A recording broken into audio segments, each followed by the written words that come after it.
डर हमें चेतावनी देता है। थोड़ा सा अजीब है क्योंकि डर से तो हम डरते हैं, तो चेतावनी चेतावनी तो एक अच्छा सिंबल है, पॉजिटिविटी है कि रुक जाइए। जैसे हमें आग से डर लगता है तो डर कहता है रुक जाएं, अंदर एक संकेत आता है रुक जाएं, आप जल जाएंगे। पानी से डर लगता है, डर कहता है रुक जाएं, आप डूब सकते हैं। अनजान लोगों से मिलने पर डर कहता है रुक जाएं, अपरिचित है। डर कहता है रुकें, मुझे समझें और मुझसे दोस्ती करें। चलिए आज हम कुछ बातों पर कुछ पॉइंट ले लेते हैं, उनसे हम समझते हैं कि डर हमें चेतावनी कैसे देता है। सबसे पहले चेतावनी हमारे पास यही आ जाती है, जैसे मैंने आपको बताया कि आग से जलने पर एक संकेत आता है कि जलने का डर, डूबने का डर, लोगों से धोखा खाने का डर या किसी काम को करने का डर। अब जब हम किसी छोटे सा उदाहरण से हम समझते हैं कि चेतावनी हमें कैसे मिल रही है। जब आप कोई नया काम शुरू करते हैं, बार बार मन के अंदर एक घबराहट सी आती है, बेचैनी सी होती है, तो डर हमें कहता है रुक जाएं यहाँ पर। जब डर हमें रुकने के लिए कहता है तब हम ये सोचते हैं कि डर यहाँ पर कैसे पैदा हो गया। हमने तो सब तैयारियां कर ली, क्यों डर हमें कह रहा है रुकें? जी हाँ, डर हमें बता रहा है कि अगर हम ये काम करेंगे तो कहीं ना कहीं नुकसान में जाएंगे। तो ये एक चेतावनी होती है। अगर आप कभी भी ये महसूस करें कि अंदर से कुछ रुक जाने को कह रहा है तो रुक जाएं, क्योंकि कहीं ना कहीं अभी उसके परिणाम जो भी हों, आगे जाके उसके परिणाम बुरे ही होंगे, तो वहाँ रुक जाना। दूसरा, डर हमें ये समझाता है जब हम नए लोगों से मिलते हैं, अनजान लोगों से मिलते हैं, और बड़ी जल्दी आज हम इतने खुले विचार वाले हो गए हैं कि हम जल्दी जल्दी मिक्स हो जाते हैं, तो डर वहाँ पर हमें शांत होने पर बताता है रुक जाएं। तो यहाँ पर आपको रुकना है। फिर डर कह रहा है डूबने से। अब कई बार जो लोगों को तैरना भी नहीं आता वो बेझिझक दूसरे लोगों को देखा देखी करके पानी में कूद पड़ते हैं, और डर उनको वहीं डूबने का संकेत दे देता है कि आप डूब सकते हैं। वहाँ हम नहीं रुकते और घटनाएं आए दिन हम देख रहे हैं।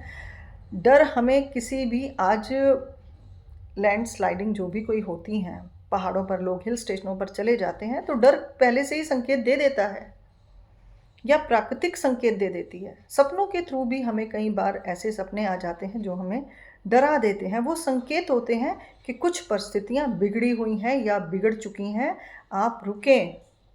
जब आप रुक कर देखते हैं तब आप अपने जीवन को सही मार्ग पर लेकर आते हैं।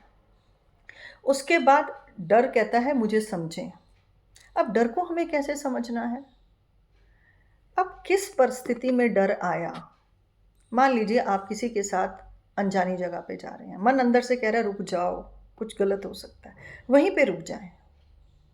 वहीं रुकें, जितना सा ही संकेत, जरा सी घबराहट, बेचैनी हमें संकेत देती है कि यहाँ कुछ गड़बड़ है। अगर वो गड़बड़ है तो वो संकेत दे रहा है वहीं रुकें, तो आप बड़ी घटना से बच सकते हैं। बेचैनी और घबराहट हमारे संकेत हैं डर के, और चेतावनी है कि आप यहाँ रुक जाएं। अब डर कह रहा है कि डर पर काबू कैसे पाएं? ध्यान करें, सात्विक खाना खाएं, अच्छे लोगों से मिले जुलें, अच्छी किताबें पढ़ें, अच्छे माहौल में बैठें। जैसा माहौल होता है हमारी विचारधारा वैसे ही बनती चली जाती है, और ये भी कहीं ना कहीं हमारे डर को पैदा करती है। आज ऐसी इतनी घटनाएं हमारे सामने सोशल मीडिया पर देखने को मिल रही है, जहां हम देख रहे हैं कि कहीं ना कहीं कुछ लोगों ने डर को नहीं समझा, डर की चेतावनी नहीं समझी, और वो इस चंगुल में फंस जाते हैं और वो डर का कारण बन जाती हैं। डर हमारे जीवन को बेहतर बनाता है। डर बार बार चेतावनी देता है हर काम को करने से पहले, इसलिए अपने हर काम को करें, परंतु डर को समझें। अब डर से दोस्ती कैसे करें? डर से दोस्ती करने के लिए सबसे अच्छा उपाय जो मैंने आपको बताया, मेडिटेशन करना, कॉन्शियस रहना, हर निर्णय को, जो भी कुछ कर रहे हैं उसको 100 बार सोचें। अगर स्वयं से नहीं समझ पा रहे हैं तो आप दूसरे की राय लें, अच्छे मित्रों का सहयोग लें, तब जाके आप कदम बढ़ाएं। क्योंकि डर आपके जीवन को बेहतर बनाने के लिए भी आता है। डर हर बार बुरा नहीं होता। हनुमान चालीसा कहते हैं कि आप निरंतर पढ़ते हैं, भगवान के ऊपर अपनी प्योर आस्था रखें, अच्छे कर्म करें। यदि आप अच्छे कर्म कर रहे हैं तो भी आप डर को कंट्रोल करके रख सकते हैं और डर से दोस्ती कर सकते हैं। हम डरते तभी हैं ना जब हम कोई गलती करते हैं।